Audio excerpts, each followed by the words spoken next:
University మంచి భవిష్యత్తు కోసం తెలుగు విద్యార్థులు ఇష్టపడే యూనివర్సిటీ. మీరు బిగ్ బాస్ సీజన్ 1కి వెళ్ళారు. అక్కడ హోస్ట్ ఎన్టీఆర్ గారు. ఇప్పుడు ఆయన వచ్చేసి ఇప్పుడు పాన్ ఇండియా లెవెల్లో ఆయన ఎక్కడెక్కడికో వెళ్ళిపోతుంది. జపాన్ అంటున్నారు, ఫేవర్ అంటున్నారు. ఇప్పుడు ఆయన రేంజ్ అసలు మామూలుగా లేదు. ఆయన ఆ జర్నీ చూస్తుంటే, ఆయన ఎదిగే ఆ విధానం చూస్తుంటే ఎలా అనిపిస్తుంది? అద్భుతం. అంటే మంచి డాన్సర్, గొప్ప యాక్టర్, ఇంకా దానికి మనం చెప్పే స్థాయి కూడా కాదు. అలాంటి వ్యక్తి 100%.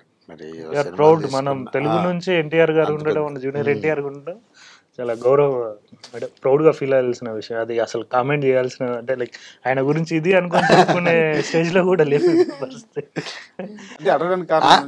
ఆయనతో జర్నీ మాత్రం, అన్నతో జర్నీ అసలు నేను బయటకు వచ్చిన తర్వాత కూడా మళ్ళీ పిలిచి ఏమైంది ఏంటి అని అడిగాను.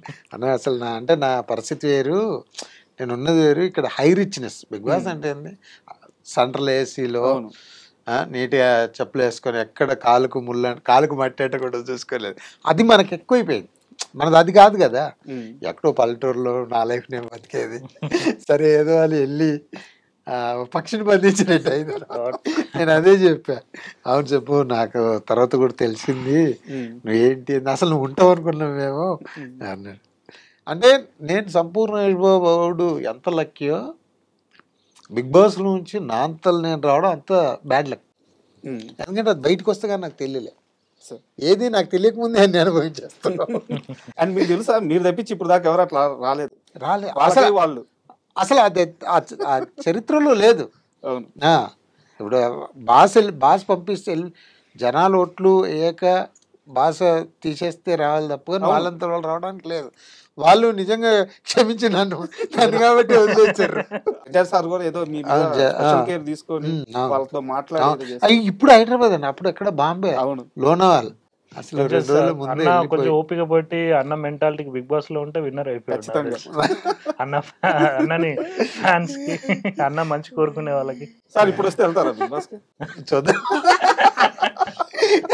ఇప్పుడు అంటే 7-8 సీజన్లు చూసాం కదా, ఓకే కొంచెం తెలుసు. మళ్ళీ ఇప్పుడు హైదరాబాద్ లో అక్కడ ఏంటి సార్, అంత 6 months రోజు వర్షం పడ్డట్టే ఉంటుంది. ఓకే, ఎండ కనిపించేది కాదు. అమ్మాయి ఎంతసేపు ఎంట్రా బాబు ఈ 4 గంటలు, మనం ఎట్లా ప్యాంట్ వేసుకుంటే బయటికి వెళ్ళిపోయినట్టు ఉంటుంది మనకి. అక్కడేమో డోర్ తీయడానికి లేదు, ఎంతసేపు అందులోనే తిరగాలి. అదంటే నాకు దాని వాల్యూ ఏందనేది బయటకు వచ్చామని తెలియలే. సరే ఏదో పోయినాం అదైంది, కానీ బయటకు వచ్చిన తర్వాత చాలా అసలు జనాలు ఎలా అంటే, ఏమైంది డబ్బులు ఎప్పుడు ఇస్తావు అని అప్పడిగినట్టుగా ఎందుకు వచ్చేదారండి బయటికి అంటే భయం వేసేది. వాళ్ళ సంగతి పక్కన పెడితే కొంచెం చాలా మంది. బా నాకు అనేది ఇప్పుడు చూడు 7 సంవత్సరాలు మీరు గుర్తు చేశారు. అంటే ఆయన అన్నట్టు మీలాగా ఎవరు బయటికి రాలేదు. అదొక రికార్డ్ సార్. అవునవును.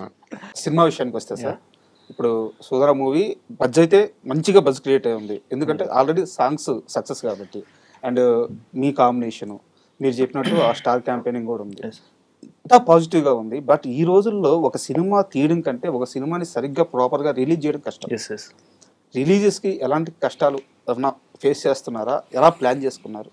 వీఆర్ వర్కింగ్ ఆన్ ఇట్ అండి. రిలీజ్ డేట్ అనౌన్స్ చేశాక ఇండిపెండెంట్ డిస్ట్రిబ్యూటర్స్ కూడా మా ప్రొడ్యూసర్స్ని కాంటాక్ట్ అవుతున్నారు. లైక్ టీమ్ వర్క్ రోజు వీఆర్ డిస్కసింగ్ కదా. So they are planning. Producer actually బాగానే ప్లాన్ చేస్తున్నాడు. ట్రైలర్ రిలీజ్ తర్వాత అసలు వాట్ యాక్చువల్లీ అనేది ఏ డిస్ట్రిబ్యూటర్ అనేది అనౌన్స్ చేస్తాం. మీ దగ్గర ఒక పెద్ద ఐదు ఉంది సార్ ప్రమోషన్స్.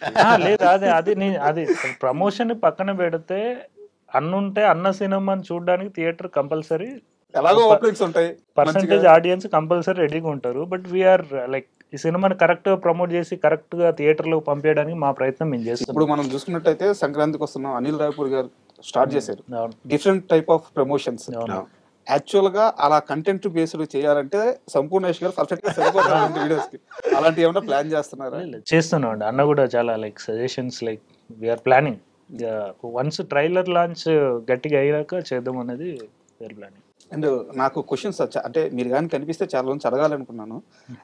ఎట్లా ఇప్పుడు కనిపించారు, నీకు మంచి పేరు వచ్చినప్పుడు జబర్దస్త్ అనేది ఒక రేంజ్లో ఉండింది, ఊగిపోతున్న ఒక మేనియా జబర్దస్త్ అంటే. మీకు అప్పుడు మంచి క్రేజ్ వచ్చింది. ఎప్పుడన్నా ఆఫర్ వచ్చిందా సార్ జబర్దస్త్కి రమ్మని? అవును, చాలాసార్లు అడిగారు, అదే గెస్ట్ రోల్ గురించి అన్న ఆ టీం వాళ్ళు. అంటే నాకు కుదరలేదు, వాళ్ళ టైం నా టైం సింక్ అవ్వలేదు. వచ్చింది గెస్ట్ టీంలలో ప్రమోషన్కి అప్పుడప్పుడు వాళ్ళకి కొన్ని 100 ఎపిసోడ్ అని 200 ఎపిసోడ్ అని గెస్ట్లను పిలుస్తారు కదా, అప్పుడు నేను చాలా మంది అడిగారు, కానీ నాకు కుదరలే.